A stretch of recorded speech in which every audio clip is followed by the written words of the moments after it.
అట్లాగే పార్టీ యొక్క సంస్థాగత నిర్మాణం మీద కూడా చాలా విస్తృతమైన చర్చ జరిగింది. సభ్యత్వ నమోదు, పార్టీ యొక్క కమిటీలు, ఇవన్నిటి విషయంలో చర్చ జరిగింది. పార్టీ కమిటీలో ఇవాళ పార్టీ మీటింగ్లో ఈరోజు ఒక నిర్ణయం కూడా తీసుకోవడం జరిగింది. రాష్ట్ర వ్యాప్తంగా ఉన్న అన్ని కమిటీలు ఎక్సెప్ట్ స్టేట్ కమిటీ మినహా అన్ని కమిటీలను కూడా ఈరోజుతో రద్దు చేయడం జరిగింది.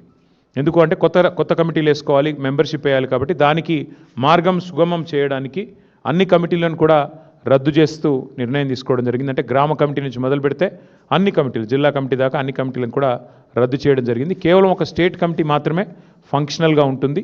ఆ స్టేట్ కమిటీ ఆధ్వర్యంలో మెంబర్షిప్ కార్యక్రమానికి పోతాం. రాష్ట్ర వ్యాప్తంగా మరి ఈ మెంబర్షిప్ కార్యక్రమాన్ని కూడా రెండు మార్గాల్లో చేస్తాం.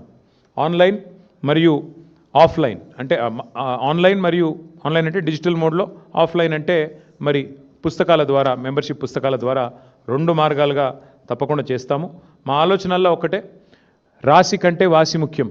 అందుకే ఎంత సభ్యత్వము, ఎన్ని లక్షలు అన్న దానికంటే కూడా మరి ఎంత క్వాలిటేటివ్గా మనం మెంబర్షిప్ చేయాలి, తెలంగాణకి ఒక రక్షణ కవచంలాగా ఎట్లా మన కార్యకర్తలు, మన నాయకత్వం నిలబడాలి అనే ఆలోచనతో మరి వారిని కేవలం మెంబర్షిప్ చేయడమే కాకుండా, మెంబర్షిప్ జరిగిన అనంతరం కమిటీల నిర్మాణం మాత్రమే కాకుండా ఆయా కమిటీలకు మరి మొత్తం ప్రతి నియోజకవర్గంలోని మరి ముఖ్యమైన కార్యకర్తలందరికీ కూడా శిక్షణా తరగతులు కూడా, నాయకత్వానికి అట్లాగే మరి కార్యకర్తలకు కూడా శిక్షణా తరగతులు పెట్టాలనే నిర్ణయం కూడా తీసుకోవడం జరిగింది. షెడ్యూల్ మొత్తం కూడా మీకు తొందరలోనే వెల్లడిస్తాము.